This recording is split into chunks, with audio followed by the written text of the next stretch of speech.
Bonsoir mon frère, bonsoir ma soeur, j'espère que tu vas bien.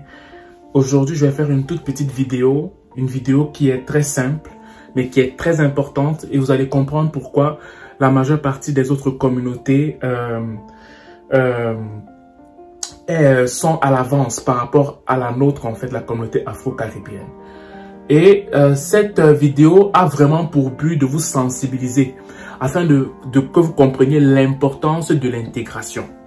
Parce que vous voyez, ces temps-ci, je suis très strict, je suis très à cheval sur le fait que je ne veux plus qu'on parle de l'immigration. Pas que je néglige l'immigration, mais c'est pour faire comprendre qu'une personne qui immigre au Canada sans comprendre l'importance de l'immigration est une personne, certes, qui va arriver dans le pays de son rêve, mais qui va tourner en rond, même pendant 15 ans. Ok, et les autres communautés ont compris ça. Ok, mais avant de parler, je voulais simplement vous dire que si tu aimerais me parler, tu as un projet, tu es arrivé au Canada et que tu aimerais avoir quelqu'un qui te donne des conseils de base, hein, pas forcément des grands conseils, pour ce qui est du minimum que tu dois savoir sur le plan social, en ce qui a trait à ton intégration au Canada, ben, tu peux me contacter au numéro qui est mentionné là, ou bien sur l'adresse courriel que tu vois là. J'offre mes services en ce qui concerne les conseils, ok, pour une bonne intégration au Canada. Et je pense vraiment que tu en bénéficierais de m'écouter si jamais tu me suis depuis longtemps, en fait, ok? Voilà. Donc, vous savez, pour toutes les personnes qui sont observatrices, vous allez vous rendre compte que quand un juif vient d'arriver au Canada, il ne stresse pas parce qu'il sait que sa communauté l'attend pour l'aider, pour lui donner les pistes, pour lui dire comment ça se passe ici, pour lui dire où est-ce que tu dois cogner, comment tu dois fonctionner, que ce soit pour ta compagnie, que ce soit pour acheter une maison, que ce soit même pour louer, que ce soit même quel magasin est mieux que l'autre. Bref, des petites choses comme ça en fait. Quand tu vois les juifs, quand un juif quitte peut-être Israël ou un autre pays pour arriver au Canada, ils n'ont pas de problème d'intégration. Quand tu vois un Asiatique qui quitte la Chine, le Japon, bref, un pays asiatique ou bien un autre pays pour venir s'installer au Canada, il n'a pas de problème d'intégration. Il n'a pas de souci que, ouais, quand je vais arriver là-bas, je vais faire comment? Oh man, je vais faire comment? C'est compliqué. Oh, je n'ai personne, je n'ai pas mon père là-bas, je n'ai pas ma mère là-bas. Non, ils n'ont pas de problème. Quand il arrive, il sait que il va trouver une solution parce que ses frères sont là pour lui. Je m'en vais en Afrique. Mes frères du Maghreb, quand ils quittent pour arriver ici, là, ils n'ont pas beaucoup de problèmes en ce qui a trait à l'intégration parce que leurs frères maghrébins, algériens, marocains, tunisiens les attendent pour leur donner des conseils. Mes frères de l'Afrique anglophone, on commence à aller bas. Je parle des gens qui donnent le moins de conseils possible d'intégration. Eux, ils se débrouillent à donner des conseils. Mes frères de l'Afrique de l'Ouest aussi se débrouillent des fois à donner des conseils. Mais c'est l'Afrique centrale où c'est le chaos total. Je veux dire, c'est plus en Afrique centrale que je me suis rendu compte que la majeure partie des gens viennent et ne veulent pas demander des conseils, ok, parce qu'ils ne veulent pas avoir une dette morale envers ces personnes qui vont leur donner des conseils. Je recommence cette phrase. La majeure partie de mes frères, que ce soit en Afrique centrale, que ce soit en Afrique de l'Ouest, que ce soit en Afrique anglophone, bref, dans ma belle Afrique, ne veulent pas demander des conseils parce qu'ils ont peur d'avoir une dette morale envers quelqu'un. Ça, c'est le premier point. Deuxième point, ne veulent pas demander conseil par orgueil. Premier point, parce qu'il ne veut pas avoir une dette morale. Deuxième point, parce que c'est quoi? Tu étais ici, là, oui, mais moi aussi, je peux me débrouiller. Pourquoi je vais te demander des conseils? Je n'ai pas besoin de toi. Je vais m'en sortir moi-même. Je vais le faire moi-même. Je n'ai pas besoin de toi. Je n'ai pas besoin de toi. Pourquoi je vais te demander des conseils? Et il va se battre comme ça, là, il va tomber dans les mêmes erreurs que nous tous qui sommes ici depuis longtemps, on est tombés. Et au lieu de demander des conseils pour qu'il puisse éviter ça, il va retomber pour faire la même chose que nous on voulait éviter, pour qu'il ne tombe pas dans ça. Et maintenant se ressaisir pour reprendre le chemin normal 5 ans plus tard, alors qu'il pouvait gagner 5 ans en écoutant seulement une personne pendant 20 minutes.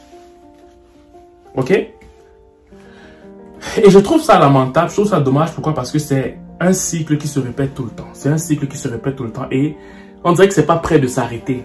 Et c'est la raison pour laquelle je tiens vraiment à vous dire, mes frères, s'il vous plaît, de la même façon que tu as à cœur, ok, l'immigration, aie aussi à cœur ton intégration. Parce que l'intégration a cette beauté de te faire gagner en temps dans un pays. Si tu es bien informé, si tu es bien intégré, ok, tu as la capacité d'avoir des secrets qui vont te faire gagner même 10 ans dans un pays. C'est la raison pour laquelle il y a beaucoup de mes frères de l'Inde, ok, mes frères de l'Asie, mes frères des Juifs, eux, ils n'ont pas besoin de parler français, mais ils ont de grandes compagnies au Canada. La majeure partie d'entre eux ne connaissent pas le français. La majeure partie d'entre eux viennent les poches vides même. Leurs frères sont prêts à leur donner un coup de main financier pour pouvoir commencer leur business. Pourquoi? Parce qu'ils savent que si mon frère est bien, moi je suis bien, mes enfants seront bien et on sera une communauté forte. Si j'attaque un juif, j'ai attaqué tous les juifs. Si j'ai attaqué un asiatique, j'ai attaqué tous les asiatiques. Le réseau d'asiatiques qui l'aide. Tu vois, il ne parle même pas français. Il ne connaît même pas tout son quartier. Il ne connaît pas les rois de son quartier. Où on va là-bas, on va quoi? Ses frères l'aident jusqu'à ce qu'ils soient indépendants. Et pour finir cette vidéo, je vais vous raconter une petite anecdote. C'était un ami qui m'avait raconté ça dans le transport. Il y avait un couple d'Indiens qui était arrivé ici. Ils étaient arrivés, ils ne connaissaient personne. Et quand ils sont arrivés, on leur a demandé qu'est-ce qu'ils veulent faire. Ils ont dit qu'ils ont entendu parler du fait que j'en fais le transport ici. Et ils veulent faire le camion. Ils veulent conduire le camion 53. Puis les grands camions là, qui font Canada, États-Unis, Mexique et toutes ces choses-là. Mais la communauté indienne a dit, ok, oui, on va vous acheter un camion. On va vous acheter un camion. Vous allez conduire pendant 1 an. Vous nous donnez tel montant. Ok? Ou bien pendant, je pense, 1 an. Un truc comme ça là. Vous nous donnez certain montant. Après que vous avez donné ce montant là, ok, vous restez avec le camion. Ils n'ont pas fait de dépôt. Ils avaient confiance à leurs frères. On leur a montré comment on fait le prêt, l'achat du camion. On leur a montré comment on fait ceci. On leur a montré tout. Quelqu'un a pris son camion, il a prêté. Peut-être que le camion n'était pas neuf. Mais il faisait des courses, il donnait de l'argent à ce monsieur. Pendant un certain temps. Et à un moment donné, le camion appartenait au couple là. Et laisse-moi te dire que le couple là conduisait. Quand le mari était fatigué, la femme prenait le volant. Ils sont partis se former. Ils ont commencé à conduire le camion de 53 pieds là. Quand la femme était fatiguée, l'homme prenait le volant. Quand l'homme était fatigué, la femme prenait le volant. Ils faisaient des routes comme ça. Ils faisaient des routes pendant 1 an. Pendant un an. Ils ont donné, puis ils ont pu avoir un camion. Et eux, ils ont commencé à engager des gens pour conduire le camion là. Mais ils avaient déjà mis l'argent de côté pour commencer autre chose. Donc en 1 an, ils ont eu la capacité de faire des choses qui vont faire en sorte qu'ils vont gagner peut-être 15 ans, 10 ans au Canada.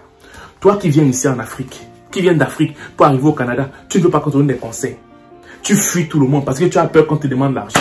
Tu as peur qu'on va t'ensorceler. Tu as peur de tout et tu ne veux écouter personne. Et c'est pour ça que tu tournes toujours en rond. Donc mon frère, je veux seulement vous dire aujourd'hui encore que de la même façon que tu aimes l'immigration, aime aussi l'intégration parce que ça va de pair. Donc pour toutes les personnes qui aimeraient avoir des conseils de base, je ne prétends pas dire que je connais toute l'intégration. Les conseils de base en ce qui a trait à l'intégration, pas l'immigration, l'intégration au Canada, contacte-moi sur le numéro qui est en dessous ou l'adresse courriel. Ça va me faire plaisir de te répondre autour d'un entretien qu'on aura de façon privée. Bien évidemment, la consultation est payante. Parce que je sais que vous aimez beaucoup le gratuit, là, mais celle-là, elle est payante en fait. Donc, c'est ce que je voulais vous dire aujourd'hui. Sur ce, passez une excellente journée et on se voit pour la prochaine vidéo.